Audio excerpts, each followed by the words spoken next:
Good afternoon, everyone. In today's video, we are continuing to monitor a severe weather outbreak to soon unfold across the central United States from Monday to Tuesday to Wednesday of next week. We're going to start the video by looking at all of the systems that will be bringing this severe weather outbreak to the central U.S. And starting off right now, this is gonna be around 12 p.m. today, and we do have a lot of rain showers, possibly even snow showers across the Ohio Valley region. That'll continue throughout this evening. As you can see, we still have some rainfall lingering throughout the northeast. But then as we head into Saturday, there is really not going to be much happening tomorrow, except maybe some rainfall in the northeast again. Otherwise, it's just going to continue to be a rainy weekend for the northeast. You get a little bit of a snow shot over there in the Minnesota area, and then you see this low pressure over here. You see this low pressure right near the panhandle of Texas, the panhandle of Oklahoma. This is going to be around 6 p.m. of Sunday, and this is the low pressure system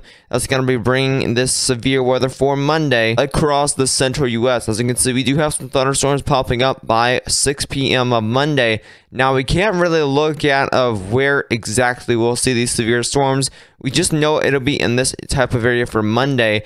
But as you can see, it's not going to be anything widespread according to the European model. But we may also see some storms up there in the Midwest. Look at those storms, and I do think those may be severe if there is enough energy getting up to there. For the overnight hours from Monday into Tuesday, and now you look at this Tuesday severe weather. This is going to be afternoon hours. So again, thunderstorms usually pop up in the afternoon hours, especially across this type of region. And as you can see, those thunderstorms are definitely looking a lot more intense than Monday's severe storms. As you can see, a lot of snowfall, a ton of snowfall over there across the western Rockies. That's definitely looking like a big time snowstorm here across portions of the Midwest and Central Plains. Only a few hundred miles apart, you are seeing severe thunderstorms and then snowfall. As you can see, even Kansas, eastern Kansas, and the eastern half of Kansas, you will see thunderstorms. In the western half, however, you will see snowfall. This is how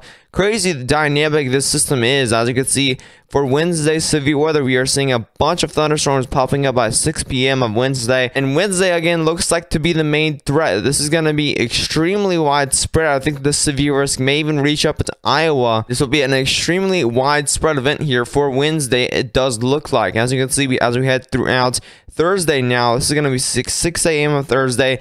I do believe this is also going to be another severe risk, but maybe a little on the low end across portions of the South. But I do think for the South may also see another severe threat for Thursday into Friday morning for the southeast. So definitely watch out for that. You also have a bunch of snowfall on the backside of this low pressure system. And I do think we're going to have to go ahead and look at the snowfall totals for that snowstorm. And look at those snow totals. We are talking upwards of 30 inches of snowfall there in North Dakota. This is a massive snowstorm here for April across portions of the north central U.S. Again, more of those orange colors, you are talking 30 inches of snowfall. This is an absolutely crazy snowstorm that's going to be happening throughout at the same time as the severe weather is happening. As you can see, we are reaching upwards of over a foot of snowfall in these more magenta colors, more of those pinks, and again, darker purples. You are going to see upwards here of 8 to 12 inches of snowfall. More of those bluish colors, you're going to see, thankfully, only 1 to 2 inches of snowfall. But you may even see a dusting of snowfall down here, and you're talking Missouri and Iowa. Even down here in Tennessee, you could see, again,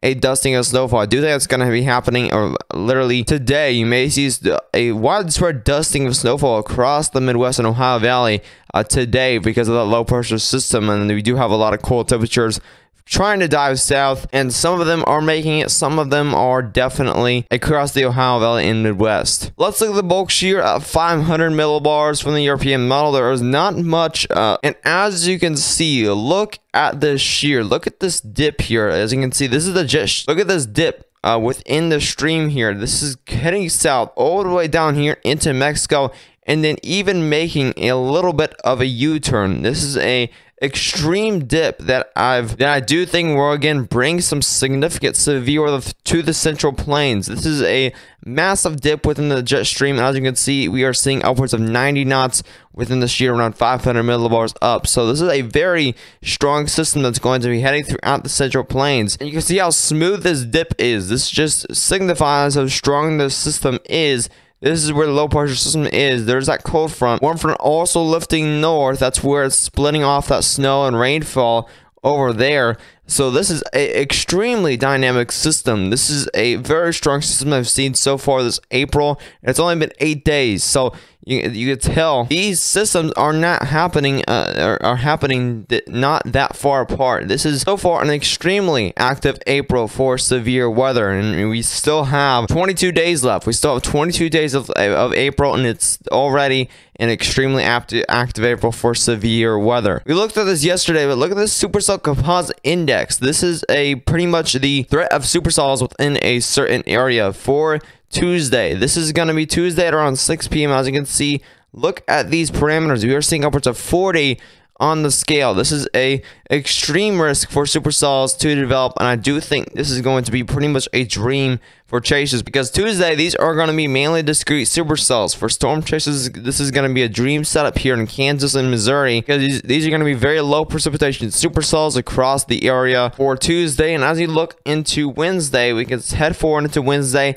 and there honestly isn't really a big supercell threat for Wednesday. I think those storms are just going to continue overnight from Tuesday into Wednesday, and that's going to bring another severe threat for Wednesday throughout the morning and afternoon hours. So I do think Tuesday is going to be the main supercell threat across the Central Plains, and then it's just going to take this system and then head southeast into the East Coast states with some thunderstorms and possibly some severe for Wednesday and Thursday. You see how much moisture is quickly coming up here to the Central Plains to trigger these storms here.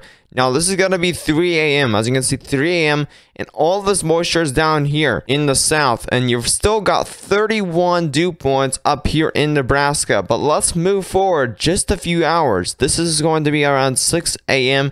and these dew points are starting to skyrocket here in Kansas as this moisture continues to head northward in the morning hours of Tuesday. And as you head into more of around 9 a.m., dew points continue to skyrocket here in Missouri, Kansas, and now Nebraska, where you're getting up towards 46. It was just 31 a few hours ago, and now we're reaching to around lunchtime of Tuesday. That's dew points. You can see this cold front, and this is why we're not going to see much storms in Kansas, because this cold front is going to just kind of collapse onto eastern Kansas. You're not going to have a bunch of moisture lingering just in time for storms. So mainly the extremely eastern half of Kansas is going to see some storms, but not much of Kansas there.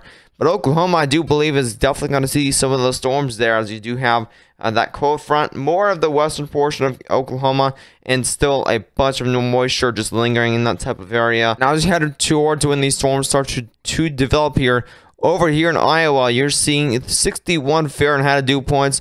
Kansas, eastern Kansas, you're seeing upwards of 65 Fahrenheit. You're seeing a bunch of moisture, enough moisture that's going to be lifting up northward. That's going to really trigger those storms here for Tuesday into Wednesday. And you get even more moisture around 3 p.m. of Wednesday for possibly some more storms across eastern Arkansas. There's going to be a lot of moisture around those areas. You may see some intense storms over here across Arkansas into Mississippi and Louisiana for Wednesday. For hail threats for Tuesday, this is the energy, the surface-based CAPE index. This is a thunderstorm energy. So convective available potential energy. Convective means thunderstorms, and then potential energy means, potential energy that these thunderstorms can take up and really explode themselves, get matured up, produce some big sized hail. Now, you're talking around 1,000 to 2,000 joules per kilogram. That's when you usually see some healthy storms really start to pop up. But when you go over 3,000, that's when you start to see some very large hail potential here, especially over here in eastern Kansas. You are seeing upwards of 4,000 joules per kilogram. Just take note of this. This is only early April. I wouldn't be surprised to see over 8,000 joules per kilogram this summer with this much CAPE already in early April. As you can see over here in Oklahoma, you're still already seeing 4,000 joules per kilogram of energy. This is a bunch of energy that's going to be really triggering a massive hail threat, I do believe, here in Oklahoma and Kansas. So really watch out here if you do live in these areas for Tuesday into Wednesday, as you will still see a lot of cape around portions of the southern U.S. around Mississippi, Arkansas. There's still going to be a big hail threat for Wednesday as well. And then as you go to Saturday, there's also going to be more severe weather expected. So it's just going to be a non-stop severe weather here throughout the central and southern U.S. We're going to have more info out as days go by. So make sure you do subscribe to the channel. You won't miss a single update or live stream on the severe weather outbreak. I will be providing live coverage for pretty much all of the big severe threats. So make sure to stay tuned for those. Share this video with any friends or family that may want these types of daily weather forecasts. We will try to get this final info out to as many people as possible so everyone can stay safe from these storms. But as always, stay safe.